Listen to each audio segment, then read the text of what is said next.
تک امریکی میڈیا سے خبریں یہ آ رہی ہیں کہ ابراہیم لنکن جو کہ امریکہ کا بحری بیڑا ہے جس کے اوپر فوجی امریکہ سے بھیجے گئے تقریباً 8-9 مہینے سے یہ چلا ہوا ہے مڈل ایسٹ کے لیے، اس کے اوپر جو اہلکار ہیں فوجی انہوں نے خودکشی کی کوشش کی ہے، بڑے پیمانے پر فوجی اہلکار ہیں، گو کہ امریکی بحریہ نے اس خبر کی تردید کی ہے اور کسی بھی قسم کے ذہنی دباؤ فوجیوں کے اوپر یا خودکشی کی کوشش کو رد کیا ہے، لیکن اس کے اوپر بڑی تشویش ظاہر کی جا رہی ہے امریکی میڈیا کے اندر بھی اور امریکی سینٹ کے اندر بھی اس کے اوپر بہت سے سوالات اور رپورٹ بھی طلب کر لی گئی ہے۔ امریکہ کے اندر وار فٹیگ اور جو فوجیوں کی حالت ہے اس سے متعلق تو ہمیں پتہ ہے، ایک کاسٹ بھی ہے اس جنگ کی، لیکن اس کا نتیجہ کیا ہو سکتا ہے؟ کیا یہ محمل اس جنگ میں امریکہ کو فورس کر سکتا ہے کہ وہ ایران کے خلاف ایک شدید اور ڈیفینیٹیو سٹرائک کرے جیسا کہ صدر ٹرمپ اشارہ بھی کر چکے ہیں، یا پھر سیٹل کرنے پر امریکہ کو مجبور کر سکتا ہے اور گھٹنے ٹیکنے پر مجبور کر سکتا ہے آپ کے خیال میں؟ الینا، ابھی تک تو انہوں نے جتنی بھی سٹرائکس کی ہیں جس طریقے سے بھی کی ہیں وہ اس کے باوجود جو ہے ایران نے بیک ڈاؤن نہیں کیا، تو ابھی بھی اگر وہ کوئی ایسی مطلب کہ کیا وہ بڑی چیز کر سکتے ہیں جس کی وجہ سے انہیں لگے کہ وہ یہ جنگ جیت سکتے ہیں یا اس کا جو ہے وہ بازی پلٹ سکتے ہیں، یہ جو ہے وہ میرا نہیں خیال کہ کوئی ایسی چیز ہوگی اگر وہ سوچ بھی رہے ہیں جس طرح انہوں نے رژیم چینج کا سوچا، وہ ہوا تو نہیں، وہ سوچتے تو بہت ہیں ان کے اپنے۔ آپ دیکھ لیں الینا، اب تو خیر بہت زیادہ رپورٹس، پہلے تو obviously اسپیکولیشن تھی لیکن اب تو بہت زیادہ رپورٹس بھی آ گئی ہیں کہ ان کے اپنے اسیسمنٹ وغیرہ کے مطابق جو ہے وہ یہ جنگ جو ہے زیادہ دیر چلا بھی نہیں سکتے، نہ صرف یہ کہ ان کے پاس کیا اتنا سارا ایکوپمنٹ یہ سارا کچھ ہے جنگی مواد جس سے وہ کر سکتے ہیں، دوسرا obviously یہ رپورٹ بڑی اہم ہے جو سولجرز کے اندر اگر اس طرح کے جو depression, P T S T یا وار فٹیگ اور یہ سب کچھ ہوتا ہے، اور امریکہ کے اندر تو آپ کو معلوم ہے کہ وار ویٹرنز کے ساتھ اس طرح کی چیزیں بہت زیادہ اس کے اوپر تو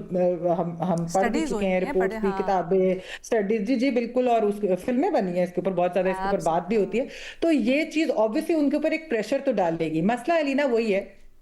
کہ جو ڈونلڈ ٹرمپ ہے ان کی دیکھیں یہ ایک آخری ہے۔ اچھا، مزہ صاحب نے بریک سے پہلے ایک بہت اچھا نقطہ اٹھایا، انہوں نے کہا کہ ٹرمپ کی جو پرسنالٹی اور پرسونا ہے اس کے اندر بڑا مشکل ہے کہ وہ گھٹنے ٹیکیں یا وہ کوئی سرنڈر یا ایران کی کافی زیادہ شرائط۔ دیکھیں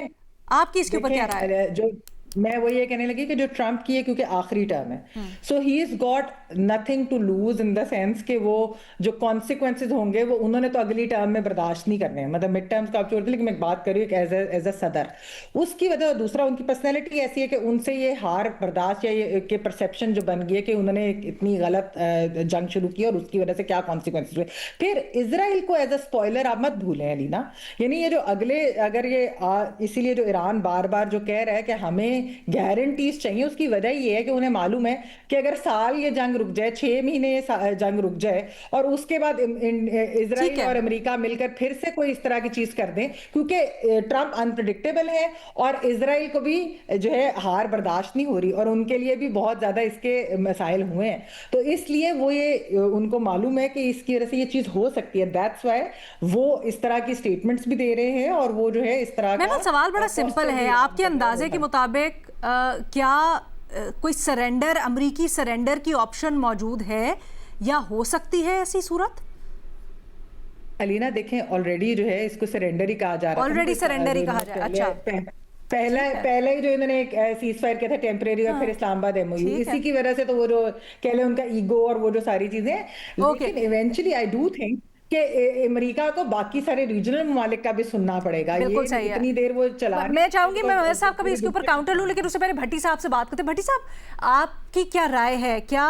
جو جس طرح سے دھمکا بھی چکے ہیں صدر ٹرمپ، کیا مزید شدید حملہ یا ایک ڈیفینیٹیو سٹرائک کی طرف یہ معاملہ جا سکتا ہے، یا آپ کے اندازے کے مطابق